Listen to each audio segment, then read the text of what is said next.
Welcome back, Guardians. Gemini here. Today I'm going to talk about the main things we should be ready for and looking forward to in Destiny 2. And since many of us have different interests that we're excited about when it comes to Destiny 2, I'll cover both PvE and PvP points to be fair. I've had my fair share of challenges in Destiny, where at times I thought Bungie was just testing my faith in the game, and even though Destiny had its flaws, and there were quite a few, I still came back to the game feverishly looking for more. So it's safe to say that I love this game, which is why I can look forward to the sequel. After all, my clan and I have gone through all forms of Raid, Iron Banner, Trials of Osiris, and many other events, and with all of Destiny's faults and rewards, we still came back for more. What this should tell you is, since Destiny's release, we've had a very rocky start. They've tried to alter, fix, or add to the game, giving it new pros and cons, that it felt more like a distraction than a solution to its problems. Let's begin. I can honestly say that I am so looking forward to a lot of the PvE aspects of the game. Starting with the raid.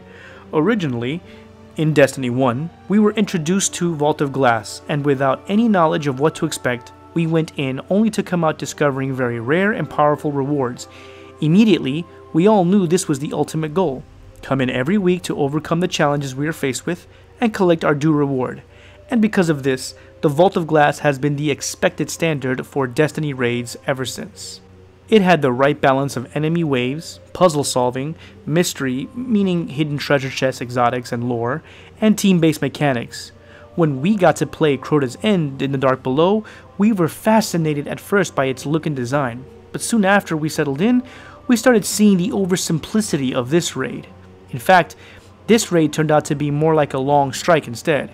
It didn't have all the elements that Vault of Glass had, like a well-established team-based mechanic, a puzzle system, or mystery, though lore was the only mystery here. So we eagerly looked forward to House of Wolves, which didn't have a raid in the end, but it did give us Prison of Elders, a fun game mode, but it quickly wore out on fans.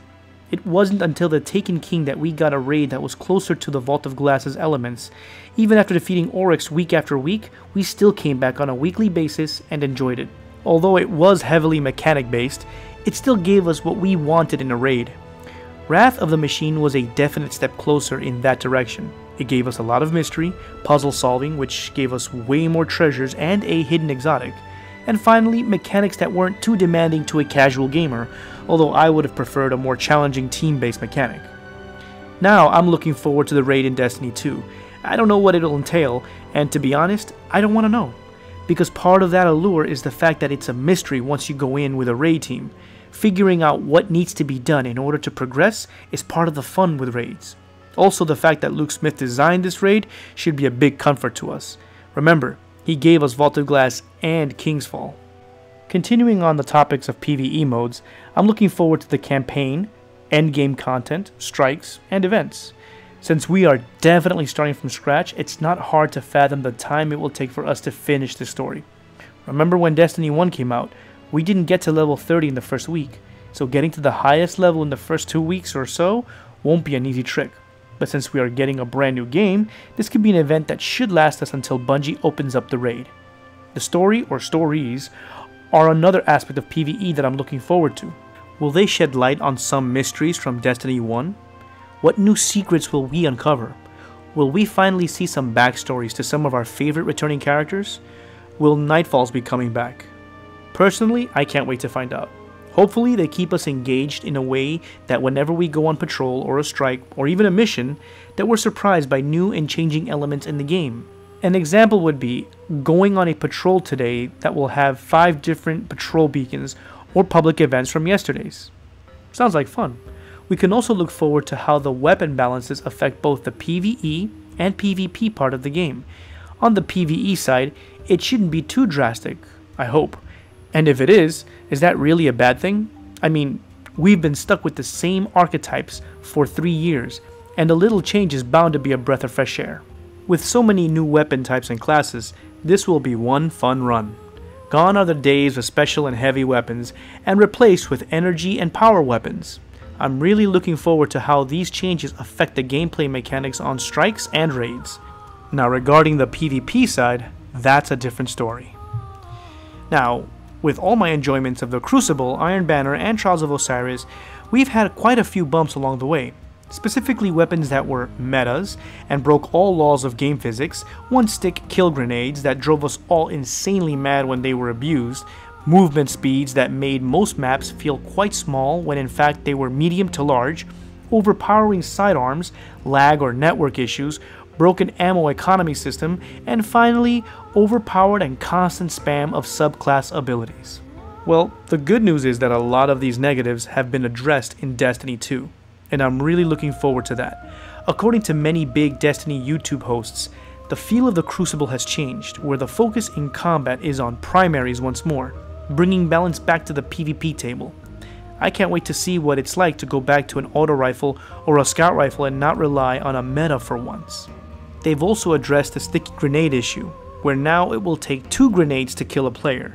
Since these 2 points were addressed in Destiny 2, this just adds to all the good news when coupled with the fact that we will now have reduced movement speed to allow for a more balanced and cohesive Crucible experience.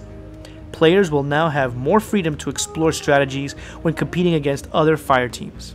This is also helped by the fact that the Crucible is now 4v4, allowing for less wait time to get into a match and hopefully reduces network lag issues. Again, hopefully. The maps in Destiny 2's Crucible system seem to be designed with a balance geared towards specific game types, giving greater emphasis on balanced gameplay and pace. So matches aren't over too quick, or players aren't ticking out as fast as in Destiny 1. I really can't wait to see what the new Trials of the Nine is going to be like with all these new changes and rebalances to the gunplay, since our current Trials of Osiris caters to metas like the palindrome, sticky grenades, and sidearm actions mostly. This should be something to look forward to for all players, even those who have had a hard time making it to or having never made it to the Lighthouse.